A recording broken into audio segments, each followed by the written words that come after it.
All right, welcome to another episode of Geek Men and the Masters of the Thunder Nerds. I'm Dustin. I'm Bo. And I'm Kurt. Yeah, Tuff Turf. Yeah, man. Well, first off, Kurt, how you feeling, man? I know we had to postpone. I feel good. Yeah, I feel great. Took my medicine. I'm good to go. Good. Ready Good for the to next hear. thing to come. The next setback. Hey, Jess. Yeah. I wanted to postpone because I know you had started this segment with Dustin, and once I found out what the subject was, I was like, oh, please let me in on this. I have a lot to say about this movie because I never get to talk about this movie. You know, I don't know anybody else either, so I was glad to find out that you liked the movie too. So And not only that, it's let me present my screen. I will show you for anybody that hasn't seen this yet. Yes, share that. That is actual VHSs that from my childhood home that we grew up in, and Tuff Turf. Heavenly Kid, Tuff Turf. So many good things. You can't even. People try to fake this look on VHS and stuff. Like They do. Legit. That is legit. But yeah, I one of the. I'll pretty much every movie on this list I've seen a bajillion times, and I can quote it. So I was really once somebody said Tuff Turf, my ears perked. I was like, "What's that?" Tuff Turf. Yeah, I came across that movie by accident. I was, let's see, was it 1983 or 1980? I can't remember.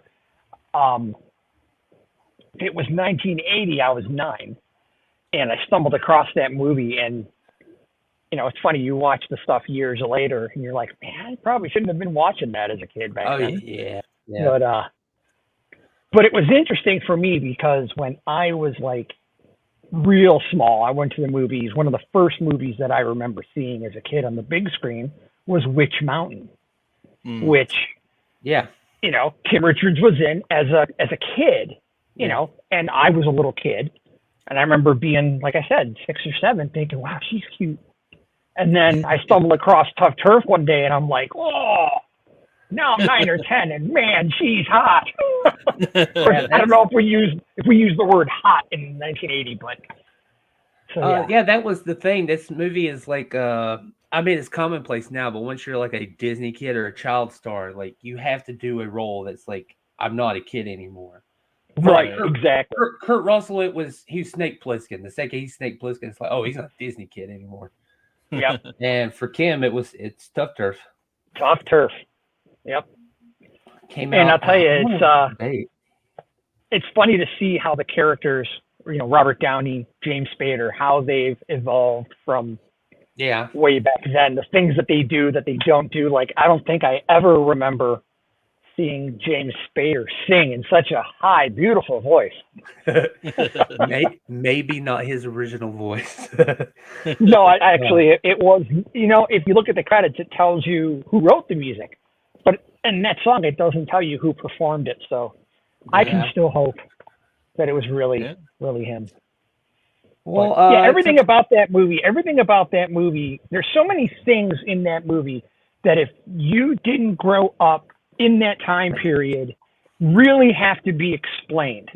And I think the most obvious is there were no parental supervision anywhere. Right. Your parents went to work and you were just left to do whatever, you know. Now, granted, we weren't doing donuts in the parking lot, destroying property and, you know, doing all that crazy stuff. But I mean, it just seems like, man, these kids are all vagrants, but that's how it was. You left the house and you came home when it was dark. Right. You know, but yeah, there's so many things in that movie. Plus you have to keep in mind, this is around that time where PG-13 was fixing to happen, or I can't remember exactly when that happened. Whenever Temple of Doom and stuff like that came out. Like, there was no PG-13. Movies were either PG or R. Yeah. And there's some movies that are PG that should not. You need some more than parental guidance on some of those movies. Very true. Is Spaceballs. Spaceballs is actually G. Really? That's weird. And it hasn't been. And if you watch if if you see it streaming now, is it still rated G? Has it been changed? I don't know if it's been changed, but I think the rating is given. It's given. yeah. Because there's a lot of movies I've seen that are. I mean, I think Temple of Doom, Gremlins, those movies are like PG. Yeah. They should be PG-13. Yeah. Really good. But it's funny because violence was such. I mean, violence was not a norm back then, but there were things that were just accepted. There's a scene in the very beginning of the movie. It's his first day in history class, and they're sitting there watching a film strip of just, cowboys just shooting everything, like kicking each other's bodies over. There's no, that was just accepted, Yeah. Everybody in high school walking around here, take my knife. You're going to need my knife. Everyone had the knife. And, and also the thinner your headband was, the tougher you were. Yeah. Yeah, you wear a shoestring across my forehead because I'm a badass. Yeah. Well, it did work for Rambo. That is the ultimate definition. PG-13 was started in July 1st, 1984. So I guess this was afterwards. I wonder does it say what the first movie was to be rated PG-13? Oh, you know what? What was the first? Didn't mean to make you work. Oh, no. This is interesting. This is why we're here. First movie, Red Dawn. Really? Interesting. Red Dawn. Wolverines. Good movie. Of course, I don't understand why they left the booger bubble in the movie. They should have cut that out, but in Red Dawn, you know what I'm talking about. Yeah, but it's realistic. That's what it's really realistic. Yeah. Dustin, avenge me. Yeah. Charlie Sheen is holding his brother as he's dead, and he's crying, and he's up close, and as the camera zooms in, this big bubble pops out of his nose, pops right back in. Just keep rolling. But anyway, back to Tuff Turf. Jessica had her back. Thank you. Oh, hey, Zombie. Hey, what's up? Hey. Yeah, so in preparation for this gave me an excuse because I've seen this movie so many times that I had, as you learn more and more about it, you find out that a big inspiration for the movie is Rebel Without a Cause. Wow. With James Dean. So I'd never seen that movie. I was like, here's the perfect time. Let's watch this movie. Mm-hmm. 2/3 of that movie, it is pretty much Tuff Turf. Really? Yeah. It's a kid who keeps going from school to school. His mom's a bitch. He has a weirdo friend that teaches him like, hey, you need to stay away from these kids. There's a gang. The main gang leader's dude is her girlfriend is sort of who's this guy type of thing. Like I'll pick on him, but he's actually kind of cute type of thing. Yeah. That whole third act is completely different though. It gets very weird. Watch it though. It's I was surprised at how they were tackling ideas about absentee fathers and toxic masculinity and shit like that in the 50s. I was like, wow. This is like some heavy duty stuff, like way ahead of its time. Good movie though. But that and West Side Story, which was just Romeo and Juliet, also big inspiration. Right. I think pretty much that entire thing at the end where she's how many bullets, Nick? Like that's straight out of West Side Story. It's almost line for line. So fun stuff. So when did you, Dustin? You watched this fresh, so you have never seen this movie, right? Right. Okay. And I had tried for years. I have tried for years to get him to watch this movie.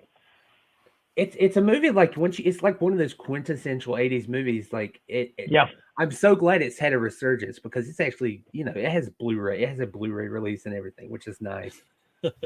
But it was why can't we get for a long time,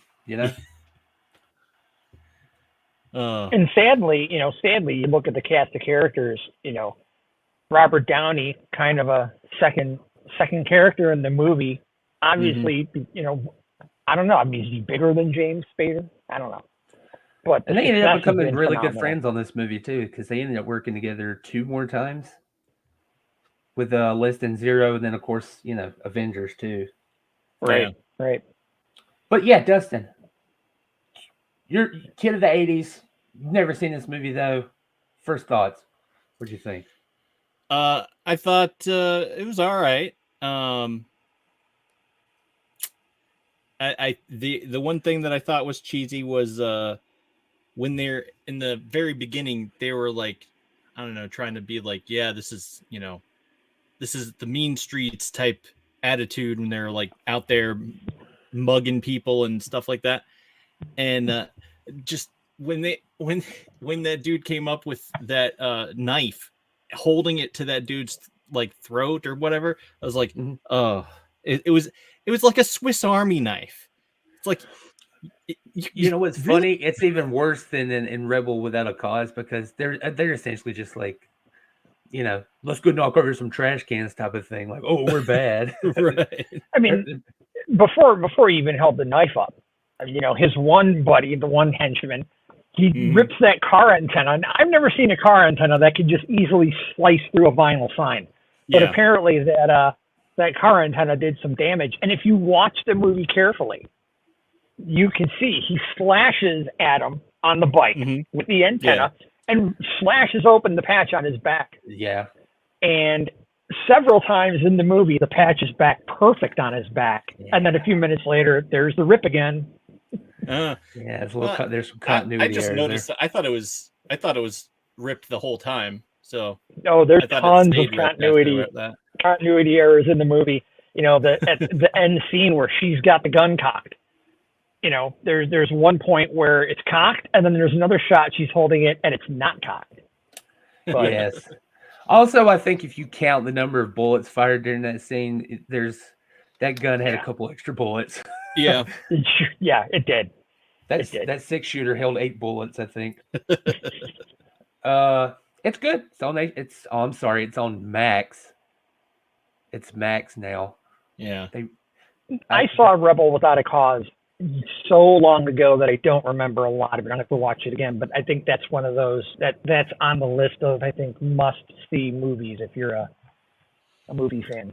Yeah, it's plus that whole third act it comes out of nowhere. There's no way you can predict that third act. Right. It's so crazy.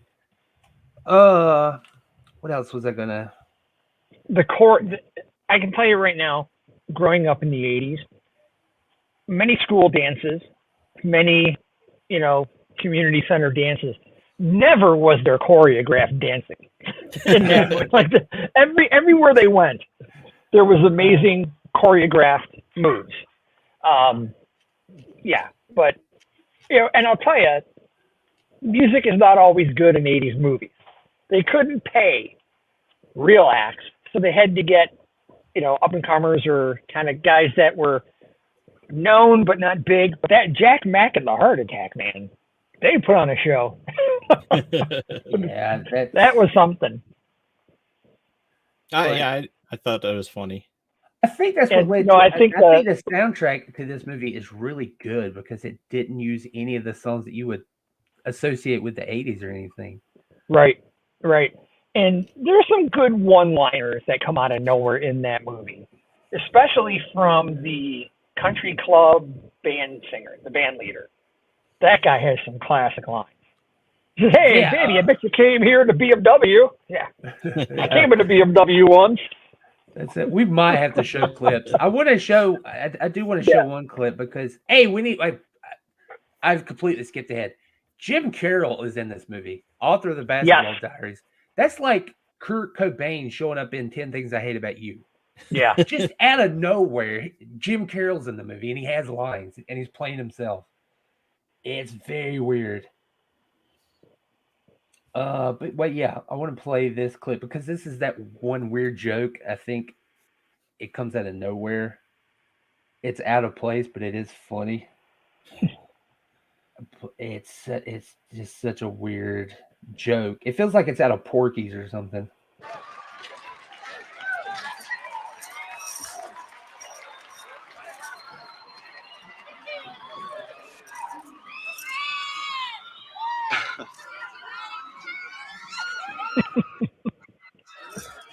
Nice So weird. What did he say? A nice dress. Like that. Oh. Clearly she's got a wig, and that's like the only groupie he can get is this old lady in a wig. It's funny, but man, that joke is so out of place with the rest of the tone of that movie. Yeah. Right. Oh man. But yeah, this was around the time Robert Downey Jr. I think he was on SNL at the time, or he was fixing to be. Like when he was a cast member, and a lot of people, I think I have a slide of that. I've got, yeah. Does anybody remember this cast from Saturday Night Live, this era? No. I recognize a few people though. Yeah. Wow. Randy Quaid. All these were regular cast members, and Anthony Michael Hall, I think he's still the record holder for the youngest SNL cast member. Because I think he was 17. I don't remember the guy next to him. I don't remember his name. This dude, no idea. But yeah, you got your bookends. These became, they rolled over into the Mike Myers era and Adam Sandler and all them. But Dennis Quaid's on a whole nother planet right now. Yeah. That was so weird. Robert Downey Jr. talked about it too. He said he didn't have a mentality for just sketch comedy. He's a funny dude, but he said trying to apply my brand of humor to writing sketches, it just wasn't for me. So of course him and Anthony and Randy, they went on there long. Or Jones a huge star too. Yeah. Joan Cusack. I don't remember her on Saturday Night Live. I don't remember this cast much. It's such a weird. Look it up. The opening credits and everything. It'll kind of blow your mind. It feels like an alternate reality type thing. Yeah, I think I started. When I started watching Saturday Night Live, like unless my parents had it on or something, it was definitely John Lovitz was already a cast member, and he was a little bit older. So it was probably Sandler and all those guys when I really started paying attention to it. Yeah, but. Yeah, so I wanted to point this out. There's, some heavy foreshadowing here. There's a graffiti that says the new Avengers that both Robert Downey and James Spader walk in front of. Yeah. Coincidence? I think probably. Might be. But still a funny little thing to note. Let's see. I want to play this other clip. This clip with his dad. His dad could sure fight for as old as and weak as the guy looks. His dad is badass. I love his dad. Yeah. People may remember him from he was in all sorts of stuff. Me personally, it's Return to Oz. He's the uncle. Share screen. Let's do this again. I wanted to play this scene with this great. This is probably the best fatherly advice in a movie ever. Oh yeah. Full attitude. Yeah, I guess so. But I do. I think that's one of my favorite things about this movie is that he's legitimately a kid who is trying to live up to this idea that is, his golden brother. That's so perfect. Yeah. And he clearly doesn't want to be that, but he also doesn't know who he wants to be. Right. Well, maybe he'd have his head on straighter as a teenager if he wasn't allowed to drink wine at dinner with the family like it's nothing. Good point. Again, his mom's kind of a. I'm telling you, man, it's the time. I think I showed Dustin a photo. My wife showed me out of the blue an art project from first grade. And it was a clear glass ashtray with their school picture glued to the bottom. So, it was a lot looser back then. It's like, well, I guess you can drink if you're home with us. It's okay. It's wine. It's not beer like those kids are drinking. I made a beer caddy to go in with it. Yeah, well, and the drinking age was 18 then. So I guess if you're 16, 17 in high school, having a drink with your parents, I guess, wasn't a big deal. I'm still trying to figure out what the hell they were eating at dinner. that only crunched loudly for her because she was using her fingers and not a fork. Yeah, because it's and how uncomfortable they made that for her. Poor Kim, or whatever, Poor girl. I'll share that. I actually have that. That's right here. I just happened to come across it because to this day I still don't know what the hell this is. Could be shrimps. Battered deep fried, crunchy shrimps. Well, they did go through hard times. He lost his business. So they could just be throwing in some, Mrs. Paul's and, trying to make it look nicer. I can't imagine, his mom settling for Mrs. Paul's. I think she would have sold that $500 bike of his. That is an uncomfortably long scene. I never did that inflation calculator. I want to know how much that was back then. That $500 bike back in 1980? Probably about $3,000 now. I've got to know. What kid who always gets in so much trouble? We're moving again because of you. Here's a $500 bike. Yep. Calculate. Oh my God. $1,359.90. I was close. And that's last year. That's last year. So it's even more. So that was basically his car. So I get that. They basically flipped up his car. Yeah. And the Porsche that he stole. That was a great move. That was a great move. And I'll tell you, because, I've never stolen a car, but if you just happen to see a Porsche in a bad part of town with keys in it, you got to take it. You just got to take it. And you got to frame your enemies when they steal it from you. Yep. Oh no! Please don't take my Porsche. Oh goodness. But yeah, back to that. Back to the fatherly advice. It's I just found it funny because it's like, okay, obviously the kid's been beaten with padlocks inside towels. He should be. He's got welts all over his back. His face is all bruised. What do you want me to do, Dad? Whatever you want to do, son. Just go do it. I think it is a good message, even though it did get him into trouble. Just the idea that you would have a parent that has enough confidence in you to I know at the end of the day you're going to do the right thing. So stop trying to worry about what we think of you as a person. I think it's solid gold advice. Well, and especially coming from, you look at the dynamic. The father, they were well-to-do. He lost his business. Now he's trying to study for his real estate exam, and he's working as a taxi driver. The guy knows hardship, so plus he's a little more relaxed. Yeah, he's they've lived both sides of it. And it's like this connection he can make with his son because clearly the mom and the brother, money all the way. It's all about appearance. So great, yeah. And they're the other side of the group. It's like money it doesn't fucking matter at all. Right. No. And for as much drama as that, for the most part, the movie really isn't into comedy at all. No. But the country club scene has fantastic lines. The comedy, the different conversations that James Spader's having with a couple of different people at the table when they've crashed the country club, and the different voices that Robert Downey's putting on. That was a very, very funny scene. I don't know if it didn't at first. I thought it kind of doesn't go with the flow, but then it's like, wait a minute, these are kids. Yeah, we'll play a little snippet of it. They are pretending to be just to get free food and just some enjoyment and stuff. Pretending to go to a country club. And he wanted to show her a different side of life. Yeah.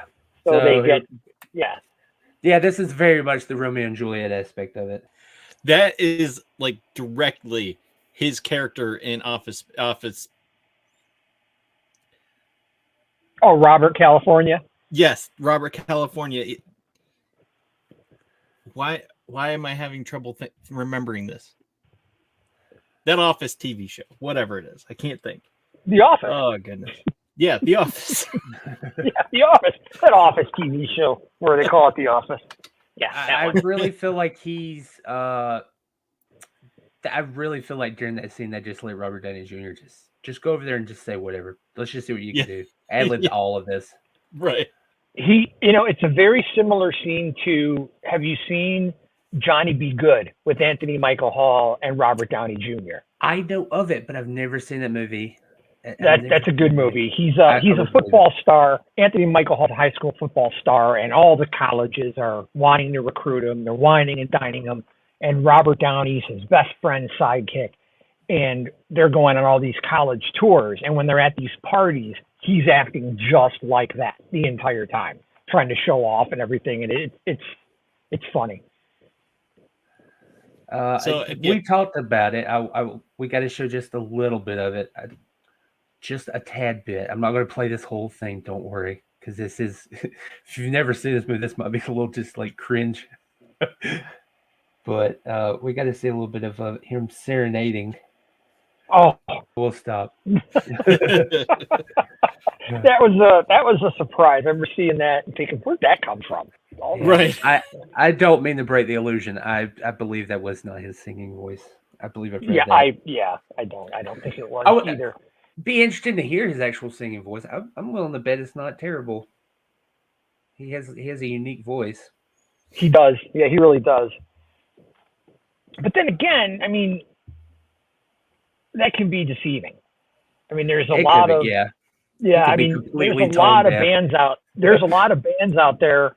I remember when I was younger being surprised, listening to a lot of the, heavy metal bands that were, from Germany and stuff like that, and Scorpions and bands like that. And it's like, man, they're so good. And then you hear the guy talk, and his voice, it's got a harsh accent. His voice is higher. It's something. Scorpions. I love Scorpions. So I wanted to present some interesting factoids. When I was younger, totally had a crush on this one. Yeah, it is. This is just good old 80s cheese. Oh, totally 80s cheese. Yeah. I don't think any decade has captured just cinema the way the 80s did. Yeah, man. But okay, so this one you're probably thinking like, man, she probably uses a lot of Vidal Sassoon to be able to get that hair that high, Back then it would have been Aquanet. But she would have had some help. This is Catra Sansoon. She's the daughter of Vidal Sassoon. See, I stepped all over you there. Don't worry. So I just let you run with it. I'm sorry. No, they. I think that she literally got this part because she was standing nearby, like while they were doing casting and stuff. I don't think she even tried out. She didn't have many lines in the movie, that's for sure. No, not really. But I don't know, something about the dark hair and stuff. I don't know. I mean, half. Look at her, man. She was rebel. She was a rebel. Played with. What else did I have? Okay, so the correlation. These two movies. Do you know what these two movies? How they are highly connected to Tuff Turf? I cannot think. Both of these movies were written by the same person, and that person was the actor who played Nick, the asshole bad guy in Tuff Turf. Really? He went off to be a screenwriter and producer, and these are two of his bigger hits. So then I was wrong. I was dead 100% thinking the guy that played Nick, because I can't find the credit on the guy who played in the movie Roadhouse. If you remember, the one bad guy, the boss's main guy. Oh yeah, they do look very rips similar. His throat out. Yeah. I thought that was him. No, he does look a lot like that dude. I've never thought about it. Yeah. Yeah, the guy that just cuts a flip with a pool cue and then hops back down. Yeah. I was wondering what you were gonna say when this card came up, because I was flipping through your slides earlier, and I'm like, what is the question and have to do with this? You probably saw this one too. I was looking up. I was like, okay, well, she's Vidal Sassoon, Catra Sansoon. What else has Catra Sansoon done? She did this movie apparently. What? We will have to add that. Yep, we're gonna have to watch it. Exactly. I saw this. I was like, well, there's another challenge. Yeah. An erotic martial arts female led. Is there any other kind? But that, like, you can't tell because her hair is pulled back, but that's her in the front there. Oh boy. I don't know. I just figured I'd bring that up. It was very, very weird. I guess that's all my clips. Okay. So here, I thought you were going to challenge us to watch The Quest or Double Team, and I'm like, oh, those are good movies. Those are good movies, and also Zach would get. I mean, let's face it, though, The Quest is just Bloodsport again, but it's awesome. Yeah, it's just Bloodsport with a prize, an actual prize. It's very Mortal Kombat-esque. Mm-hmm. Very much. God, I can't even remember the last time I've seen that movie though. I remember the first time I saw it. I was so excited to see it, but I hadn't seen Bloodsport at the time, so I was just a kid. Yeah. Okay, my parents rented it. YouTube, right? What's that? I said this movie, Tuff Turf. It's on YouTube. It's very much the similar simulation with Sidekicks. It's been up 3.6 million views on this movie. Yeah. Wow. And that's a movie that we watched together on this podcast, and we're petitioning for people to give it a good DVD or Blu-ray quality or something. Yeah, I think a company actually did do it, and it's very expensive. Yeah. But I'm still tempted to get it. I think it's like $50. Yeah. Because it's a very limited run. Right. But at least they did do it. That, and then if anybody's interested, Sidekicks is probably still on YouTube. But it has been going out to like Amazon Prime and stuff. And me and Dustin did commentary. If you want to hear our dumbasses comment over that movie. I'll definitely check that out. I did. I loved recording it. That was fun. Yeah. Does that close the chapter on Tuff Turf? I think so. Now. But would you recommend it to? Would you recommend Tuff Turf to people if they haven't seen Tuff Turf? I would recommend Tuff Turf to anyone who likes quirky cinema. And what I mean by that is, not many special effects back then, but some of the shots and some of the sequences in this movie are great. The whole sequence with the bike, when, he turns around and there's the car revving, and then the shot back to him staring, and then back to the guy lighting the cigarette in the car. That whole sequence is fantastic. Yeah, and plus it's like one of those great visual storytellings about the character, because the easy thing to do is just take the walk and walk away with it. Yeah, but he literally stood his ground, and it cost him apparently a $1,300 bike. So yeah, I mean, like that's to me that's good storytelling. They could have just had him, he could have shooed that way, said that in dialogue. Yeah, somebody could have came up and like, man, you really stand your ground. It's like, yeah, just show them. right, yeah. I'd recommend it too to anybody who is a James Spader or Robert Downey Jr. fan. Yeah, I mean, I think it's always fun to go back and watch one of your favorite actors when they were very, very green. To see how they've changed, or wondering what their mindset. Where did they think their career was going at that time? What were their aspirations? Plus, I think this is James Spader's first lead role in a film, right? So you're going to get very young James Spader. Yeah, clearly Robert Downey Jr. is super young in this. Yeah, he looks 14 years old. Yeah, he really does. Yeah. We got some comments here. I just watch a lot of. You should see how many movies I have logged on Letterboxd. It's kind of stupid. I'm still not done. I just every now and then I'll go through like the decades and scroll through and like, oh yeah, I definitely seen that one. Trying to get that filled out. Can I just say that Renee is like the perfect partner for movies because she doesn't care what I select. It's like if you suggest it, it's probably going to be good. I don't know what we should watch. Let's just watch whatever you want to watch. And I feel bad a lot because whenever she says she wants to watch something, I'm like, thank God you picked something. Because I don't like taking the reins all the time.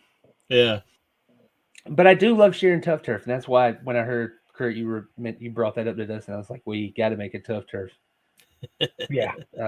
Behind the scenes, Kurt usually offers us a couple of choices that Dustin and let him. Yeah. So thanks for letting me tag along with you. Oh, sure.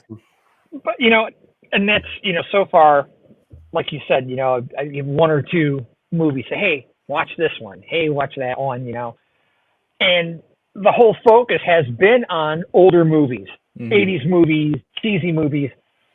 But I stumbled across a movie this weekend completely by accident. Oh, yeah. Is this you have shared in the group?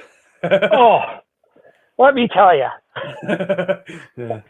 I love Danny Trejo. I will watch any Danny Trejo movie and take it for what it is. He's a living legend. He's a living legend. He's gonna die, and there'll still be movies being released with him in it for another 10, 15 years. But this one is just so damn bad that you have to watch it. Dustin, if you want to cue it up here, I'm just going to let this trailer play. And, right. Boy. Yeah, I hope you're ready. I hope you're ready at home. Age of cinema. Obviously. District $9. District. District $9. The CGI is so horrible. It's so bad. I think. Are they trying? Is this being crowdfunded, or is this one that has already been released? It's on Amazon Prime. Oh wow! Okay. That's how I came across it. I was I was looking for something to watch this weekend, and I'm like, Danny Trejo, what's this? And I didn't watch a trailer, nothing. I just started watching the movie, and I'm like, oh man, this is I'm changing. I'm abandoning everything I had for this week. And we have to watch this movie. So somebody out there besides us, please watch this movie.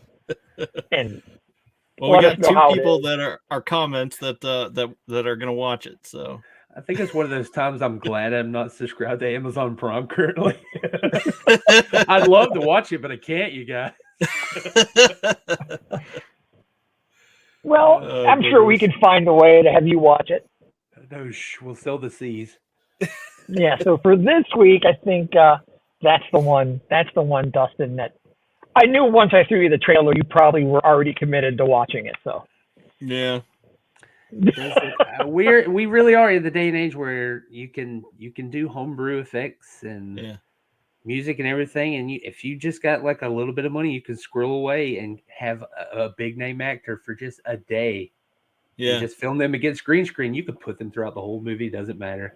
That's every Bruce Willis movie. Now, granted, he's going through some severe health issues. Yeah. But the past 2 years, cool, a new Bruce Willis movie. He's on the cover. He's the star, and he's in, 7 minutes of the movie. Yeah.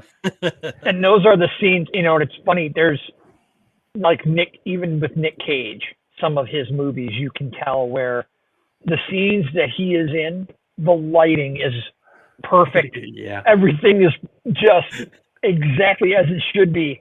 And then it cuts to the next scene and they're back to using the little Sony Handycam or whatever.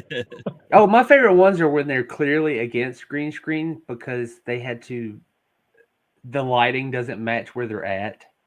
Right. Like I've seen one where they're literally just standing but they decided to put them in a helicopter. so they have light hitting them, even though the helicopter's flying around at night. And I'm like, that's terrible.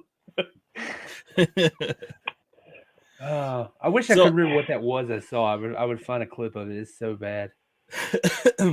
So I just want to say, I think that the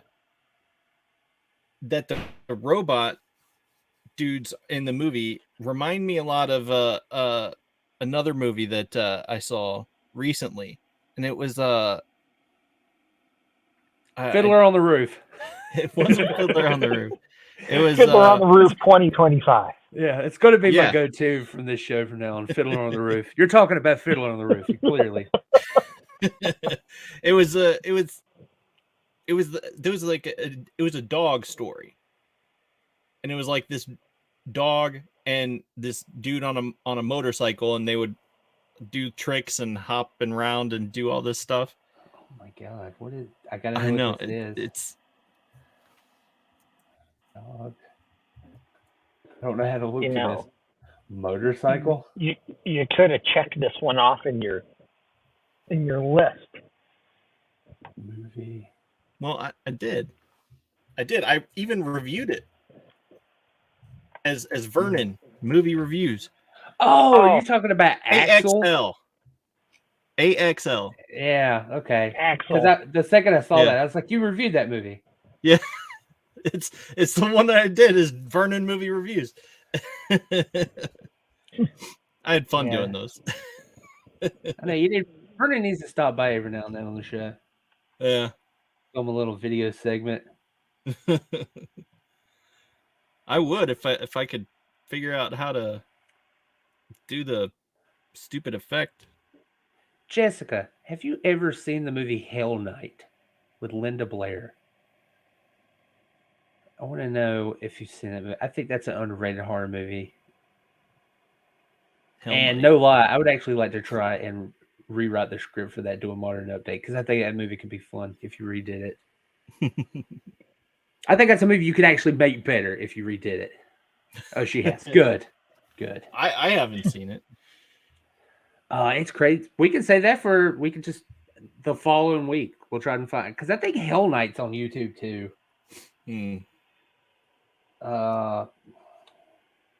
Forgive us, audience, but I would like to know. Hell Night. Linda trailer. Well, they got some of the scenes, it looks like. That's available to rent and shit. Yeah. What is that? 1981. Yeah. Like to that could be one we could post. But so the challenge is to see if we can watch Cartel 2045. Yeah. Yeah. Cartel 2045. To quote The Simpsons, I can't promise that I'll try, but I'll try to try.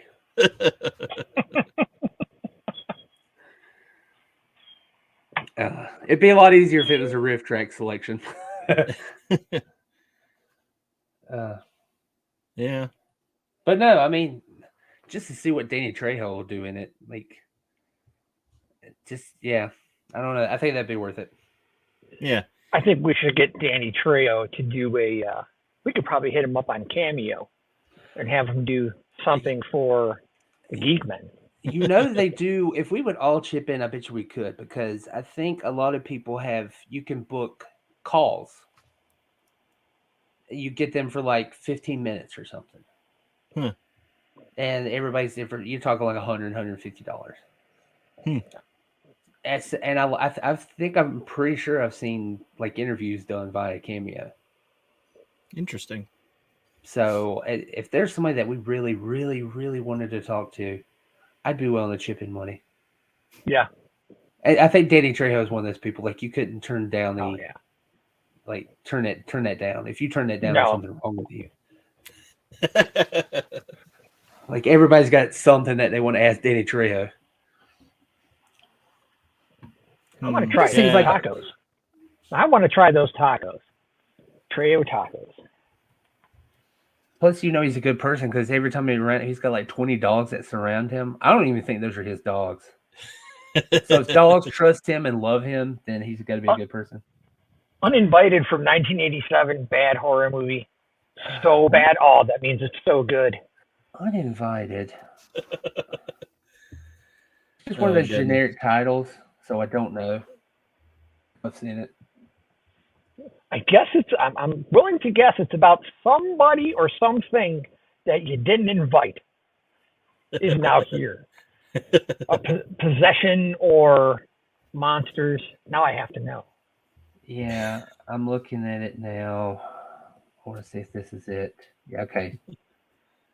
Invited 19.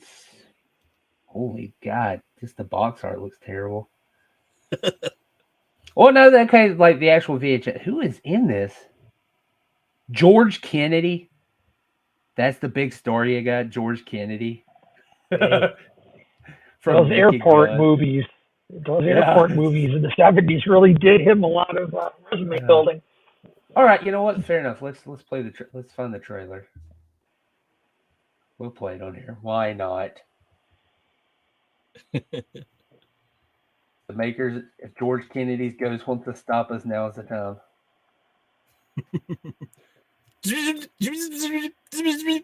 I know it does. I start dipping. Okay, it's all right. Let me present. Share screen. Boom. Here we go. For you, zombie. We'll probably get it. Amazing. So you know it's gonna be good. Say cats have 9 lives. You have only 1. A poisonous cat. Now, how's that possible? You're gonna predict him in your wildest dreams.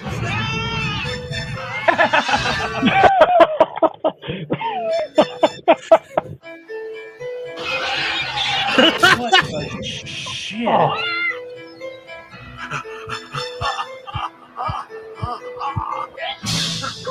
Don't be stupid. Nothing's gonna keep me from getting to the Caymans. I beg to differ. Scared a little cat?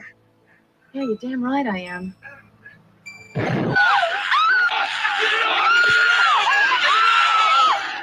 You see it? I got the poison in my blood! Now start the engine and get us headed for the Caymans. Oh my God. You mean they actually poisoned that poor cat, and now it's dangerous to all of us? What are you laughing at? You're gonna die.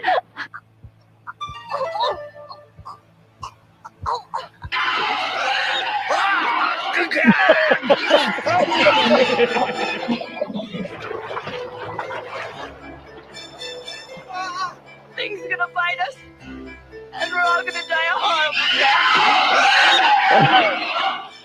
Uninvited, starring George Kennedy and Alex Cord. You'll never look at a cat in the same way again. Oh. Oh, what the heck?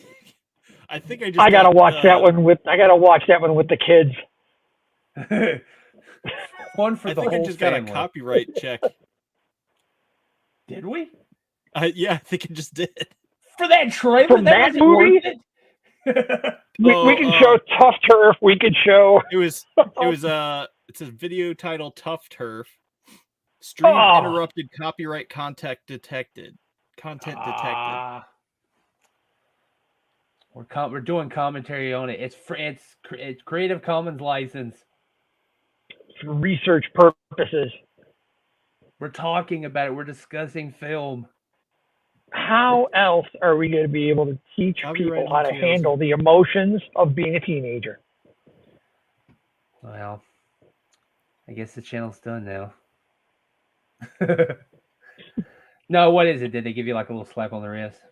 That's what I'm trying to figure out. Due to a copyright, streams are interrupted. We're not on the air. Yeah, apparently not. Oh, why does it say in broadcast then? Yeah, I know. Oh, will we still be broadcasting to other places? Yeah. Maybe. It says streams are interrupted when copyright content is detected. After copyrighted material is no longer being streamed, streams are automatically re-enabled. Okay. Oh, okay. So maybe people didn't even see that clip I showed them? Is that what they're saying? Yeah, I think maybe. Technology. Jeez. Well, if I got in trouble, I'll pay whatever fines or whatever. I just hopefully it wasn't the father scene, so kids needed to learn that lesson. To just be yourself and do what you want to do. Yeah.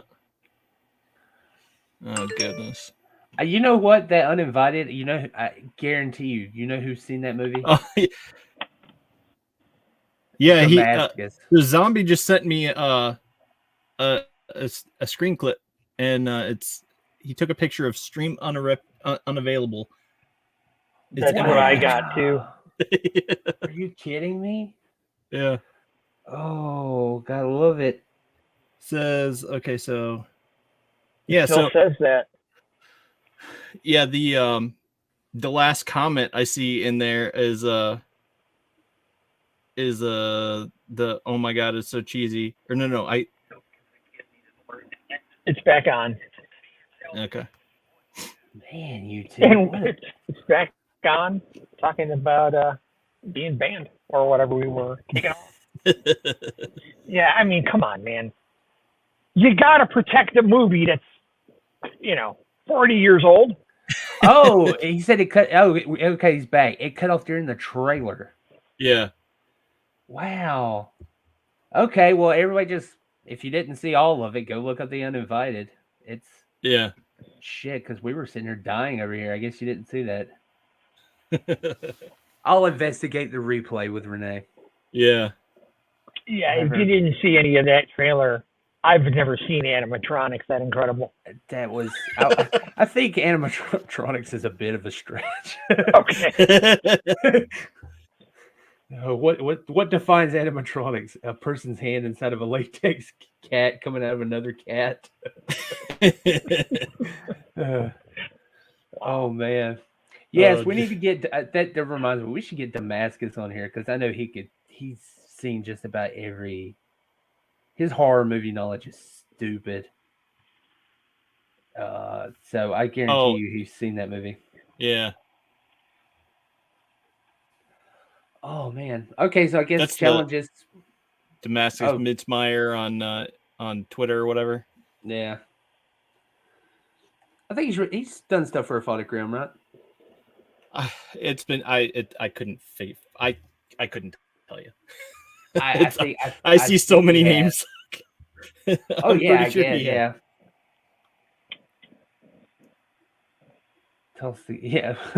If you look closely during the red truck scene, which I hope people didn't get to see, but if you go just watch that trailer, you can see someone's hand toss the cat into the back of the truck.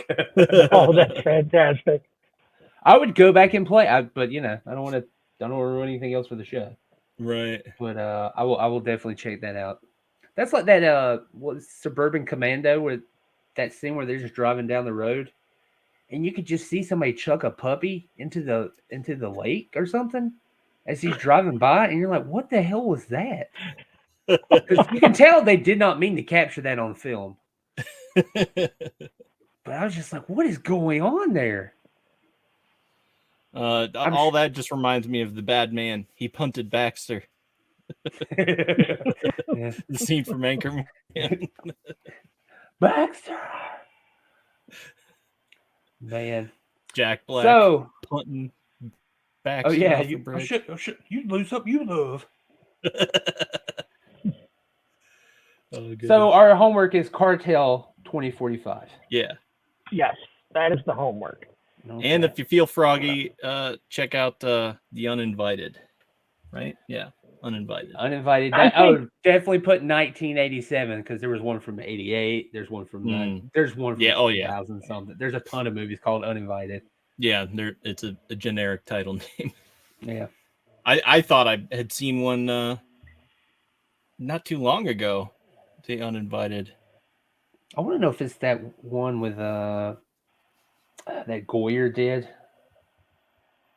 If it is, I've seen that movie and it is not great. Uninvited. I just want to see. Could be thinking of something else. Oh no, I'm thinking of The Unborn. Never mind. The Unborn sucks. It's got Gary Oldman in it, but that's not enough. It still sucks. Oh, geez. There's a lot of movies like that. It happens, man.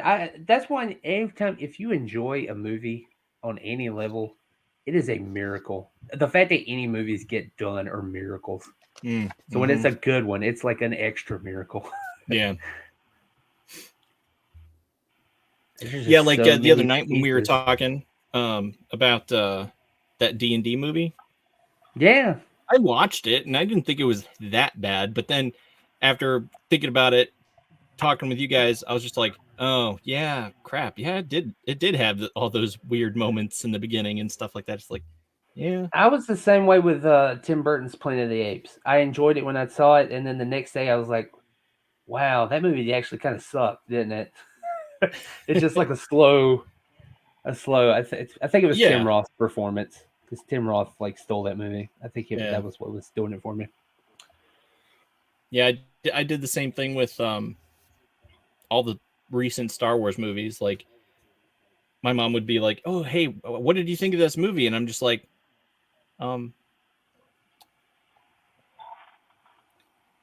liked it, but I couldn't put my finger on what was bothering me until later. So it happens. No, yeah, it definitely. It was those 3 years. 3 was it? No, I'm sorry, 3 years. During the time of those 3 years, the 3 movies. Yeah, years. That was I didn't know what I was to think about those movies. Mm-hmm. I'm with you. Yeah. All right, everyone. If you still are with us, yeah. If you're still with us, I think we're okay. Yeah. If Zombie says we're cool, we're cool. Yeah. Just watch Cartel 2045. And we'll be back here next week to talk about it. Uh-oh. I heard someone pop in. Yeah. Yeah, there we go. Speak of the devil. Hey. Hey, what's happening? I did not mean to destroy the show suddenly. Well, hell, we sitting here talking about playing full-on clips from Tuff Turf. And I'm going,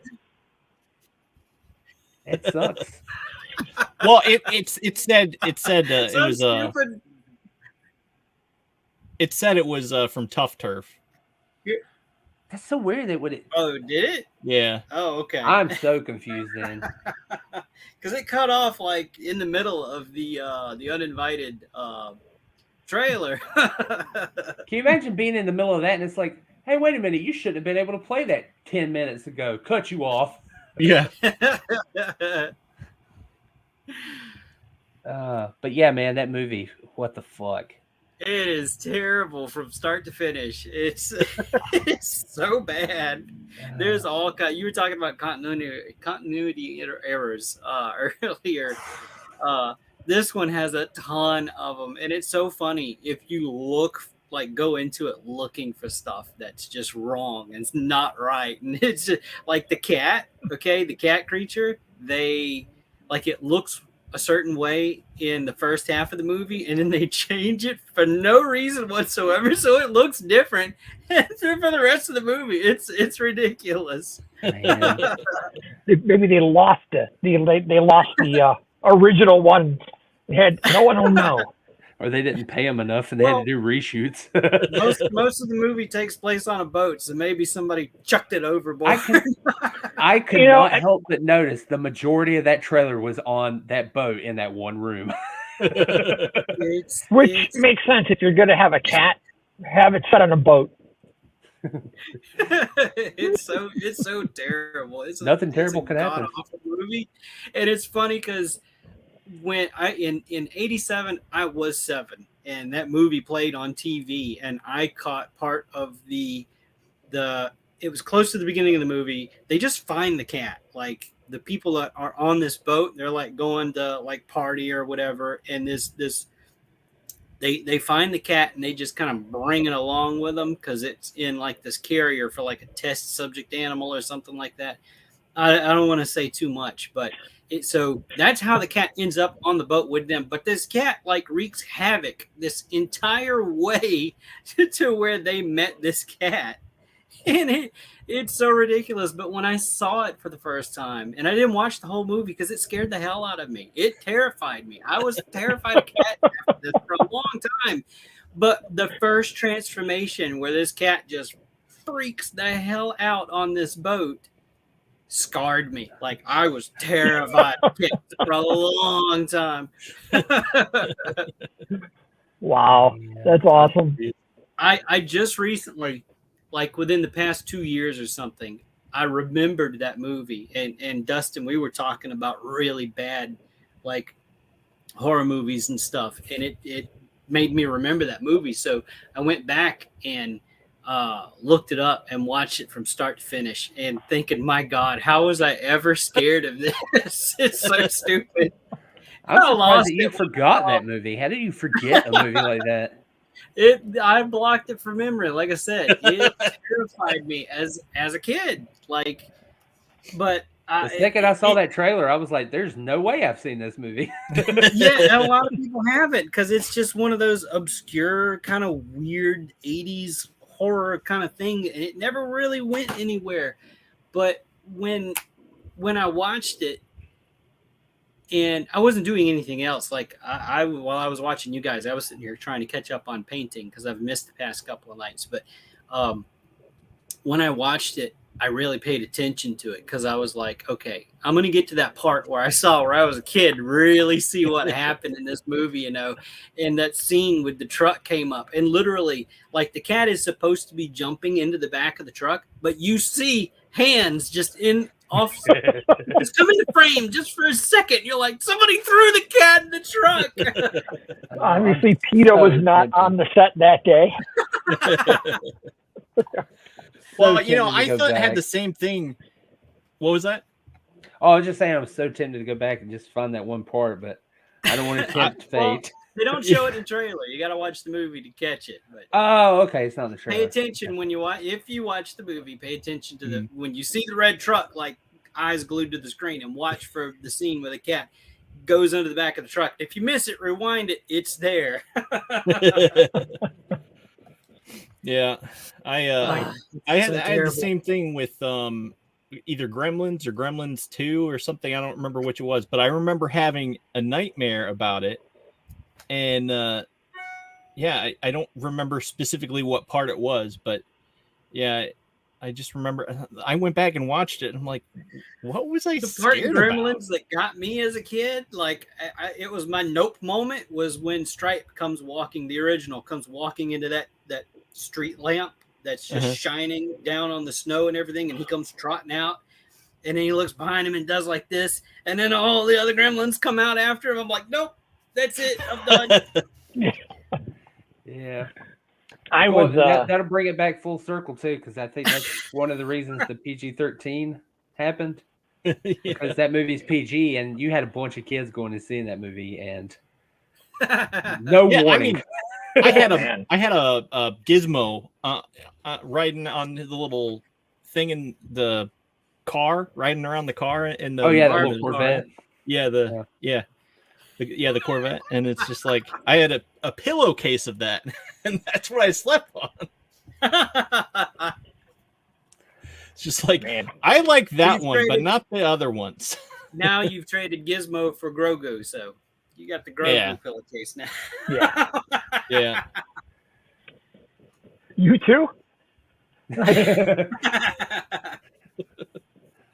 everywhere. Grogu's everywhere. Yeah.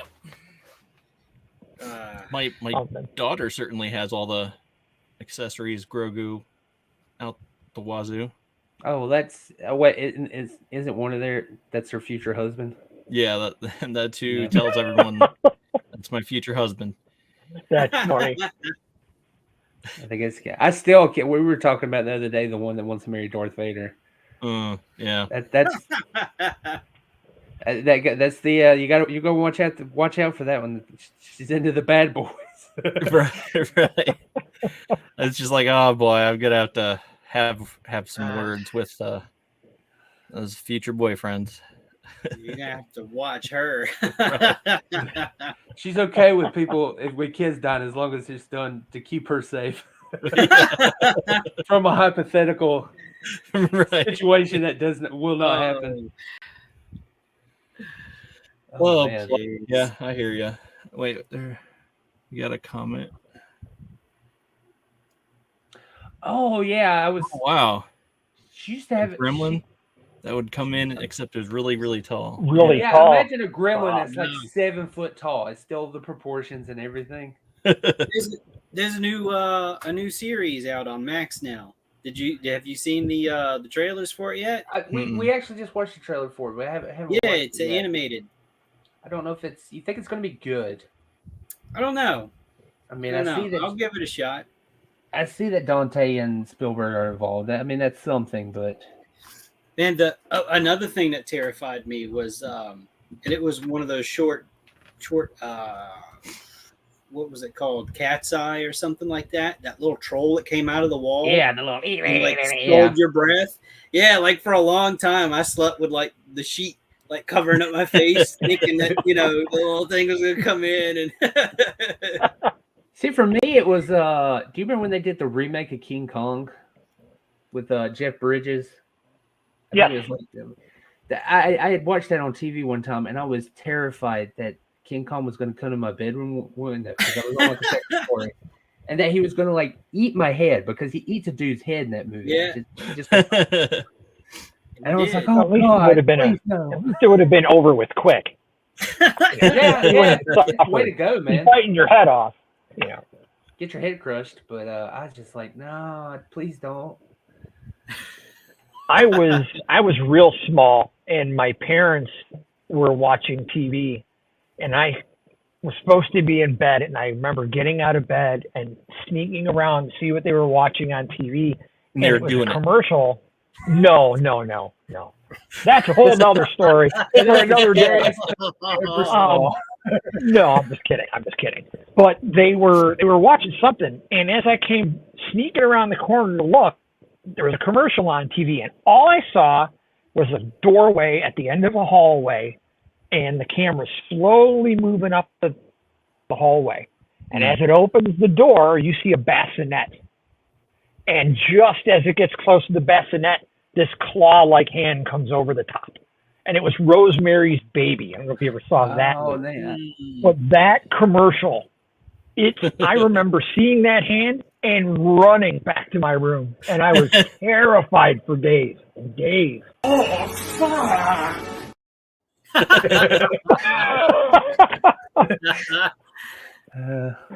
It was there. I had to.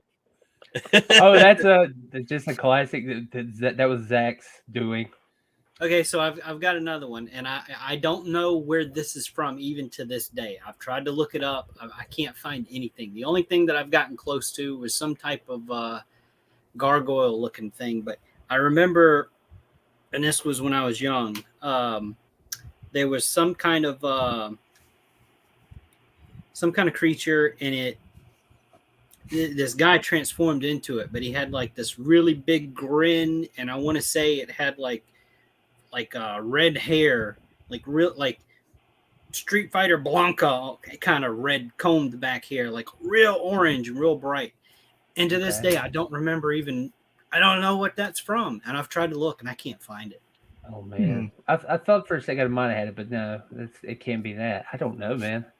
It was just like that quick. Cause as soon as I saw that creature, I'm like, another note from home. No, I'm going to another room. Well, if anybody happen to knows what that movie is, please leave it in the comment. Yeah. I don't know if it was a movie or if it was on a TV show, or I mean, because there's tons of like Tales from the Crypt and things like that I don't know, and I've never seen it again. Yeah, for a second I thought you might have been talking about Tales from the Dark Side movie, but I don't. Yeah, but I was like, no, you said red hair, and I was like, no, that can't be it. It could just be obscured in my my memory by other things, but I could have swore it had, because I just remember this really big like mouth with this big toothy grin, and it had real big eyes and like big red orange like hair, like combed back. That sounds like, if you remember, Maximum Overdrive, where the machines take over the world, and the main truck, the main semi, had that face. It's a Green Goblin. Yeah, actually. The Green Goblin. Yeah. Oh, yeah. Green Goblin. Yeah. Because it was a toy truck, right? This was a person. Okay. Like their skin like ripped open, and that's what was underneath the skin. Like it came out. Like it was this, I don't know, this creature thing. But I feel like between us, we need to get Damascus on here. It reminds me of It. the Stephen King It, but the modern one. So it's like it definitely wasn't that. Obscure, because this was when I was a kid. Yeah, this was exactly. That's the only thing I could think. Well, that and the only thing I can think of is the Black Phone. But no people were coming out of it. That's just the as you described, the face. I still need to watch that. I hear it's really good. It is good. Ethan Hawke has made a pretty strong comeback these last few years. Yeah, doing good stuff. I mean, he's always been doing good stuff, but yeah, it's just now there was another thing that terrified me as a kid, and it wasn't because it was necessarily like jump scare, like horror type of scary thing, but it was the fact that people were changing into things and you had no control over it, and that like there was no way back or whatever. And I think the movie's name was Troll. It happened in an apartment complex, and like these creatures from another dimension or something came in and like took it over or whatever. That just the concept of that at that time when I was at that age, it made me so uncomfortable that it made me fearful. Yeah. No, I'm with you. We actually had a conversation the other day about the fear of assimilation. Yeah. And just not being in control of your body, like the Cybermen from Doctor Who or the Borg or Invasion of the Body Snatchers, like something just using your body as a puppet. Yeah. And you have to be still fully aware that it's going on. I saw you shaking your head, so you know what movie I'm talking about, I guess. Oh, yeah. Yeah. I did not like that feeling. Yeah, I agree. For me, it was like, The Exorcist, stuff like that, possession. It's just the same thing, I guess. Being possessed, it's like the thought that, and being raised, Catholic and being told, no, that can happen, that can really happen kind of thing. I just remember being scared, like, I better not, if I did something wrong, I'd be terrified. Oh, no, I'm going to get possessed now. That's always the worst thing. I remember my older sister did that with Terminator 2, the scene where, the nuclear explosion. Yeah. And you watch that, oh my God, it's so scary. And she's like, yeah, that could totally happen. That's a real thing. There's nuclear missiles and stuff. I'm like, what? No. Oh, growing up in the 80s, that was what we thought was going to happen. Well, even still, any day now, Russia's going to nuke us. We're going to nuke them, and we're all going to be gone. Right. I mean, they still had those types of bomb shelter drills in when I was in school in the 90s. Yeah. Yep. That they all get under the desk or the door frames. Right. That'll the whole stop school's it. falling quick. Yeah. Get in the door frame. Yeah. Unless you're Indiana Jones, it isn't going to work. Yeah. Man. Just hop in a refrigerator. You'll be all right. You'll be, man. Yeah, I went back and rewatched that. It's not that terrible, but that scene, man, it should not be in that movie. Yeah, I don't know. The rest of it would have been acceptable to me, really. I think it's an okay movie going back. I think I was too hard on it, especially with movies nowadays and seeing how bad they can really get. I was like, oh, yeah, well, this movie's not that bad. Yeah. I thought it was plausible. Yeah, I understand like the logic and science, but it's just this sheer force would have destroyed him. He should have came out as like a slushy out of that thing, man. Just push. Yeah. Not all Indy. Nope. Well, I'm glad you Speaking stopped by, of Zombie. It's good seeing you, man. Yeah, I've missed so many. Yeah. It's just I've been busy. No, dude. And I haven't met you face to face yet, so it's nice to meet you face to face. Yeah, actually, this is the first time we've been on screen together, Kurt. Yeah. That's cool. This is the guy I always talked about at work. Oh, great. Oh, wonderful. We got a family here. We need to get Zach and John in here so we could do like the Brady Bunch thing and be like, Yeah, we're all looking the wrong directions. Yeah. Right. Yeah, it has to be the opposite. I guess it should look that way. I saw a meme the other day of that Brady Bunch grid, and it said, man, how did they have Zoom back then? Man, as rich as they were, they probably could afford things from the future. That was the baddest house, man, back in the day. I wanted that Brady Bunch house. Well, wasn't he an architect? Sure was. That was just, like it makes sense. Like that house is really cool looking. I just watched. I have nowhere to go with that. His house looks cool. It's a cool house. Yeah. I don't recall the layout exactly, but man, I just watched an episode of that the other day. It was playing on Tubi or something like that. I don't know, but it was when they broke the vase. The special. Mom vase. always said, "Don't play ball in the house." Yeah. I shouldn't have. You can't go wrong. You can't go wrong when you have an AstroTurfed backyard. Yeah. You know. That's my ideal backyard. My 11-year-old daughter, they've been renovating the Walmart and Sam's parking lot across town, and my 11-year-old daughter saw AstroTurf for the first time, like last week, I think, and she said, "Is that fake grass?" I said, "Yes, It is." I went and I touched it. I said, "That is fake grass." Said, "Yep, we're rolling it out." I agree with you. There's something about that aesthetic of just AstroTurf and nice, clean concrete pavement and stuff. It's like worry-free type of image. It's like it's always going to look that way. Yeah. Yep. And I never have to cut it. Never have to cut it, water it, any of that. I always thought having kids meant I wouldn't have to cut grass. It didn't work out. Didn't work out. Man. Well, do you live where you have to cut grass? Me? Yeah. Where do you think I live? Like right in the middle of like, the inner city or something where it's a concrete jungle? Of course I have grass, Dustin. But we all have some grass in our yard. Grass. Enough that I was able to have an excuse to buy a riding mower. Oh, okay. But then again, I use it for the little tiny front postage stamp front yard and look like an idiot to my neighbors, but I don't care. It's red, so I think over the winter I'm gonna stripe it like Eddie Van Halen's guitar. Oh, please do, and let's see pictures of that. Oh yeah, for sure. That'd be cool. My buddy had a red lawn mower and just put electrical tape down it to get the racing stripes. There you go. There you go. It was hilarious. Any way to do it. If that doesn't work, just paint flames on it and mount a turret on the front. Oh yeah. Rear view mirrors, side view mirrors.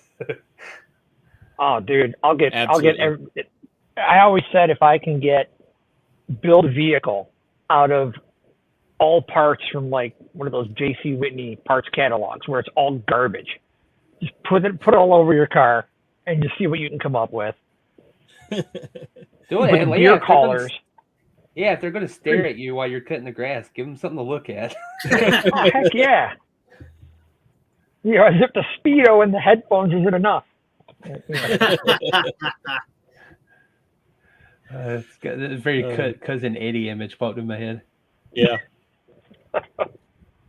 The best Cousin Eddie. The best Cousin Eddie ever. Have you ever seen the movie Moving with Richard Pryor? I know of it, but I've never seen it. I can clearly see the VHS cover in my head. Yeah. Early Dana Carvey. It's a movie about a businessman. He gets a job, has to move across country.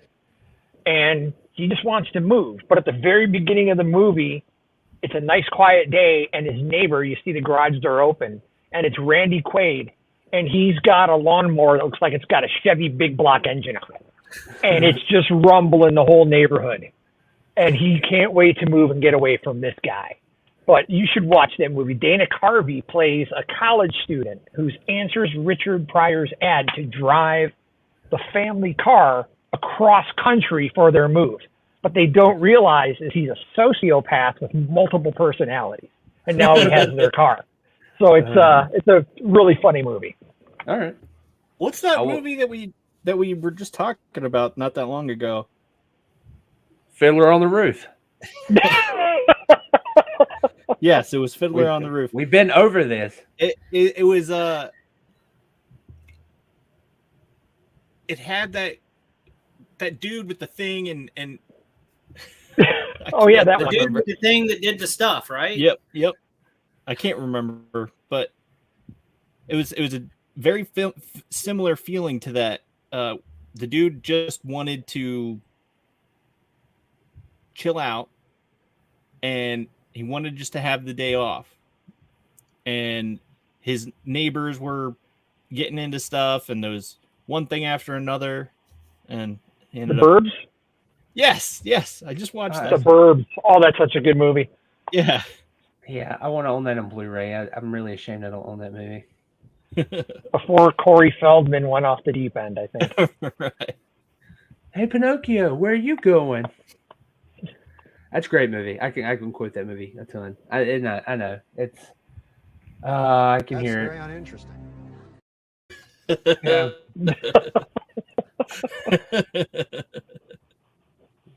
Okay, so we're gonna watch. I'm so excited for the other buttons we have in here. Oh, yeah. I don't know how to work. Ton.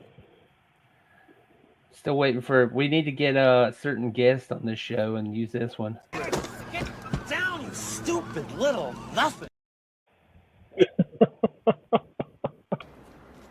Don't waste my motherfucking time.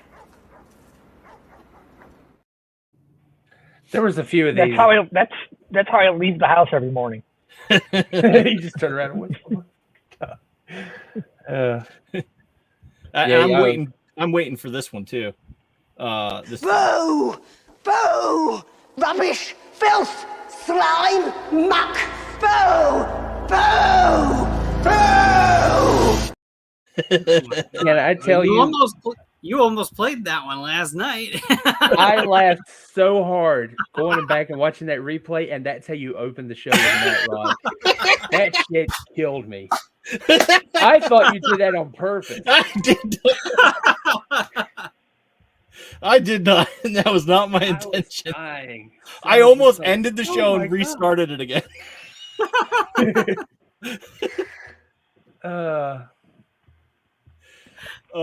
Yeah, there were so many of these I was expecting you to use. Dude, it was. I do have to commend you for doing that solo though. Especially, you were very generous. I'll say, man, but that was a good show. I enjoyed that. He said you heard of Zombie. He wants to come back on in a couple of weeks. I'll grill him. Yeah, let's just get everybody back in here.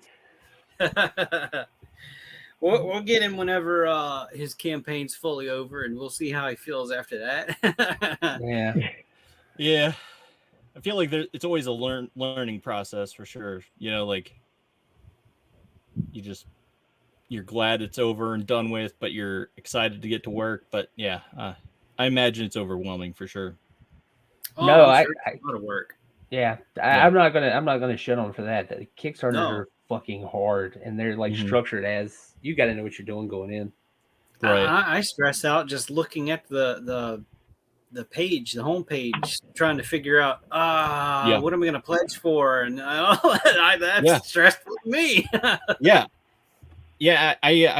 was just talking with April earlier because it's like, okay, I haven't funded it yet, but I want to, and I was like, okay, I want to do this and this, and we were looking at it and trying to figure it out. It's like, okay, how do I do this? And then it's like, well, wait, do you have to pledge in order to have those add-on things? I'm like, no, I don't think so. It's not how it normally works. Yeah, it's like a choose your own adventure. It gets very complicated. That's why I'm so glad about people that simplify it. I know they're friends of the show, but Silverline, it's so simple. It's just like pick this and this, and you're done. Yeah, right. Well, typically with Kickstarters like this, because I'm used to them, they'll have like a list of things that you can pledge for, and that's your pledge.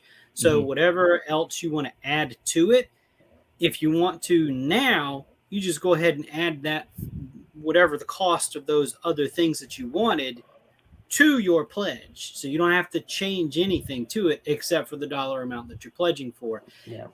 Typically, after the Kickstarter, there's maybe a month or two where they're working on the backer kit, and you can also add to your pledge, your order through backer kit. That's where you finalize, this is the character I want, this is how many, And if there's something that was added on, say last minute that you didn't catch, you can add more money even then in backer kit. So with that being said, Dustin, I have not pledged yet. If you do, I'm going to piggyback on your pledge for at least one of the blanks that he's got, because I definitely am interested in the blank so that I can paint my own. Right. Really dig stuff like that. So if and when you do pledge, let me know, because I will definitely piggyback on your order. Yeah. All right. Sounds good.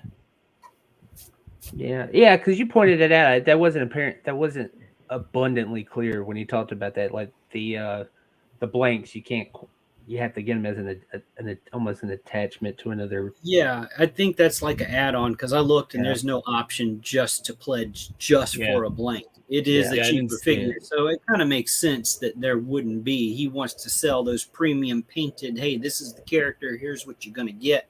Yeah. Right. And so that's your entry into it. Yeah. Yeah. Yeah, I'll let you know. Okay, but so definitely probably gonna plan to do so in the next couple days, because please let us know we just got paid, so it's like I have to do something quick before. I will get paid again in a week. Yeah. So it's gonna be down to the wire for me. Yeah. Right. And unless I can sell some commissions or something, I don't know. Right. We'll see. Yeah. All right. Well, everybody can watch Cartel 2045 for next week. Yep. And, Cartel and Saturday at 1. Yeah. We're talking to the composer of our theme song and composer musician J.M. Sheriff. Yep. New album out. It's awesome. You can go listen to it on Bandcamp right now. Mm-hmm. If you want to try it out. That's why I love Bandcamp. You can listen to it. Yep. You can listen to it a bunch before you even they even ask for any money. So that's great. Yeah, thanks for sending me that, Dustin. It was really cool. I really dug it. Yeah, I really enjoyed listening to it too. He's truly skilled, and if anybody's listening to any podcast, I think he's worked for like every major outlet, like Viacom. He's done some sort of work for them of some sort. So he's very talented. Yes, I'm surprised he's not bigger than he is. Legitimately, for real. I'm just waiting for him to get like that one break where he composes a movie or a show, and then that's it. He's gone. Yeah, and being on our little platform will be out of reach at that point. Yeah. Hopefully he'll remember the little guys. Right. But you're fixing to hear his theme song when we play us out. Yep. Everybody, thanks for joining us. Zalman, glad you hopped in. And thanks for picking the movie. That was good choice. Yeah, and next week I should have some new music releases that are worth listening to. So hopefully. And we all got to try to find the uninvited without getting in trouble again. I guess. I have no idea where to find it. You're gonna have to search. It's like we started watching that, and they're like, "No, never watch this movie. We're cutting it. It's bad enough. You don't need to see anymore." Right.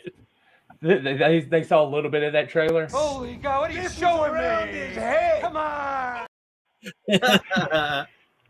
No, it's. I mean, if you want to laugh, I laughed at it. As an adult now. So if you want to laugh, it's not supposed to be funny, but it's funny. No, it looks great. It looks like perfect riffing. Yeah. Oh, it's so full of cheese. All right, we'll see everybody Saturday. Yep. Unless something, who knows what'll pop up, but Saturday for sure. Yep, for sure. All right. Night, everybody. Good night. Have a good one, everybody. See you.